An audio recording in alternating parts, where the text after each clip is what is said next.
Isang mapagpalang araw po para sa inyo lahat. Ako nga po pala si Alex Rimbaw and welcome back to our 365 Daily Devotions with Pastor Russell Campo. And for today po ay pagpapatuloy po natin yung Seminary Edition. And for our topic po for today ay may pamagat po na kumakain din ba ang Diyos sa langit or anthropomorphic language.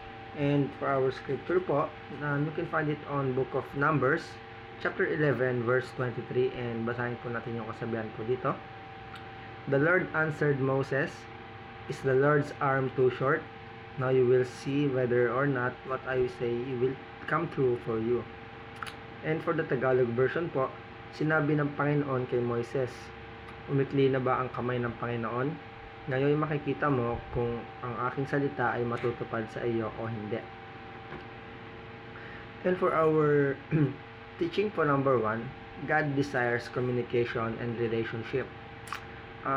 Ibig sabihin po nun, ang Diyos daw po ay isang mapagmahal na Ama na naghahangad po ng malalim at personal po na relasyon sa bawat isa sa atin or sa bawat isa sa mga anak niya. Ang panalangin po at pakikinig sa Kanya ay mahalagang bahagi ng ating pananampalataya. And for our second teaching po, God speaks using anthropomorphic language. Ginagamit daw po ng Diyos ang wika at anyo na may intindihan po ng tao upang ipahayag po yung kanyang mga layunin, damdamin at kalooban. Yung language po na yon ay ginagamit niya para mas madali po natin maunawaan dahil tayo mortal lamang po at isang tao lang, kaya yun po yung ginagamit ng language. Ito po yung nagpapakita ng kanyang kabutihan at malasakit po sa atin dahil tayo yung anak niya nga po, gusto niya po tayong matuto at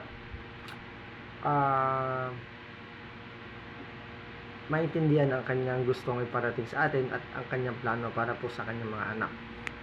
And for our last teaching, God's Word become flesh in Christ Jesus.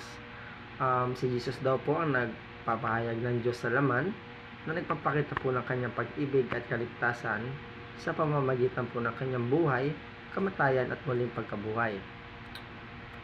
And doon po itatapos yung ating teaching, and tayo naman po ay dadako para po sa ating mga application.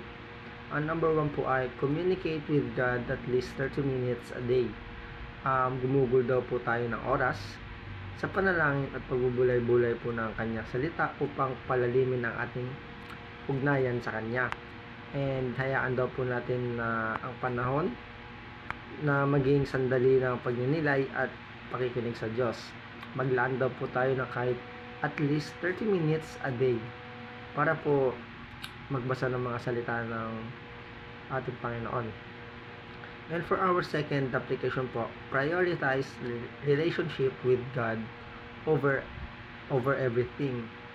Ibig sabihin po nun, ilaan daw po ang ating oras at puso para po unahin ang Diyos sa bawat aspeto po ng ating buhay. Tandaan din po natin na ang matatag po na relasyon sa Kanya ang pundasyon po ng tunay na kasiyahan at tagumpay.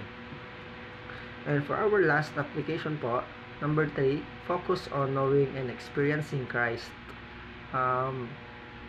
Pag-aralan daw po natin ang buhay ni Jesus sa Ebanghelyo at isang buhay po yung kanyang mga turo. Maranasan po natin ang kanyang presensya sa araw-araw na buhay sa pamamagitan po ng pananampalataya at pagsunod po sa kanyang mga salita at tutos. And dito po nagtatapos yung ating devotion for today.